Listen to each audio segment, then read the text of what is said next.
What's up, GENNOW? Welcome to our first week of our new series called The You Effect. Here's Ryan with the first message. What's up, guys? We're going to talk for the next couple weeks about this idea of influence. And when I think about influence, I think of my best friend Isaac. Now, Isaac and I have been best friends since we first met in PE class in 8th grade. But anytime Isaac walks into the room, everything gets a little bit more funny. Every time Isaac walks into the room, everyone gets a little bit louder. And people often say that Isaac is the life of the party. Maybe you know someone like this. Someone who is so fun that literally everyone wants to be around them. Or someone who works so hard that they make everyone else on their team want to work harder. Maybe you know someone who is so nice that literally they make you want to be a nicer person. On the other hand, maybe you know someone who is so mean that you are always on edge around them. Or maybe you know someone who always is angry and they always bring down the mood of the group. Or maybe you know someone who is so loud that every time you try to talk, you have to shout to talk over them. But here's the thing about nearly everyone who has a significant effect on those around them. They don't realize it. And either they don't realize it or they've never actually put in the thought to how they affect those around them.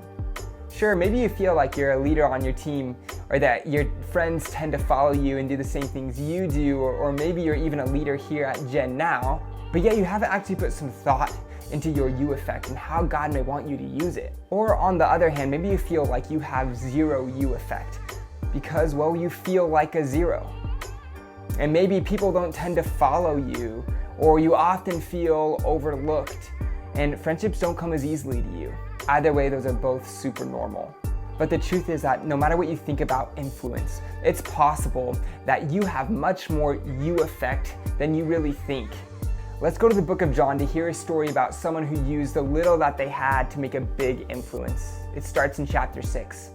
Jesus is surrounded by this huge crowd on a hillside, and I'm talking like 5,000 plus people. In this crowd, they want to hear what Jesus has to teach, but they also want Jesus to heal those among them who are sick or have disabilities or diseases. And then at some point, Jesus' disciples point out to him that, well, it's time for dinner, and no one has any food, and they're in the middle of nowhere. And that's when Peter, one of Jesus' disciples, points out that, well, there's a kid in this big group of people who has 5 loaves of bread and 2 fish. Now, just to give you an idea, that's probably the equivalent to something like 2 cheeseburgers and a couple medium fries. Now, that's not a lot of food for 5,000 people. And I bet that on a good day, you high school guys could put that food away in one single setting. Well, let's read what happens next. "Tell everyone to sit down," Jesus said. So they all sat down on the grassy slopes. The men alone numbered about 5,000. Then Jesus took the loaves, gave thanks to God, and distributed them to the people. Afterward, he did the same with the fish, and they all ate as much as they wanted. After everyone was full, Jesus told his disciples, "Now gather the leftovers so that nothing is wasted." So they picked up the pieces and filled 12 baskets with scraps left by the people who had eaten from the 5 barley loaves. When the people saw him do this miraculous sign, they exclaimed, "Surely he is the prophet we have been expecting." Now, there's a ton of questions that we could ask about this story. Was it buffet style? Were the fish seasoned? And how did Jesus even do this? But I think the more important question that we need to ask is, who had the biggest impact in this story? Of course, it's easy to see that Jesus has a ton of influence in the story. And then, yes, there are the disciples. But what about this kid with his sack lunch? 5 loaves, 2 fish.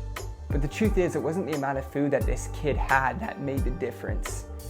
It was his willingness to use what he had that made him influential. And to be honest, this was the last person that anyone expected to have an influence.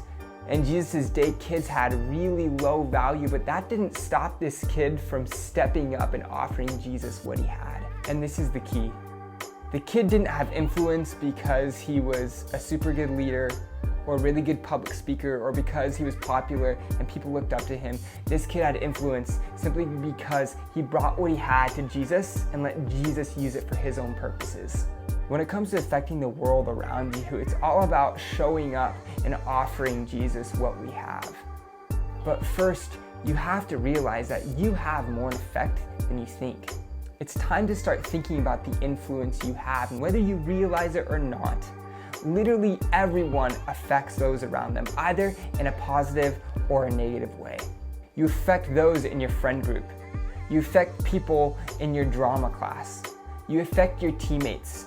You affect those that you sit next to in band.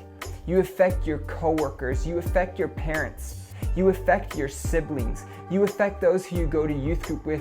You even affect me, and I could go on and on and on. What if you started imagining how Jesus could use you in your circles of influence? And as we just found out in John chapter 6, it is amazing to see what Jesus can do with the little that we offer him. So as you think about the next steps, consider this. Number 1, identify the who. Who are the people closest to you? And who are the people that you can affect? Number 2, identify the need. What do those people need? Is it help with homework? Is it someone to talk to or someone to kick it with? Or is it just simply some encouragement? And then number 3, identify what you can specifically do to help them and then actually do it. Jesus calls you to follow him right now. Not when you grow up, or not when you have things figured out, or not when life is easier, not even when you feel like you have some actual influence. Jesus wants to use your you effect right now. He is the one with the real influence. He has the power to change people.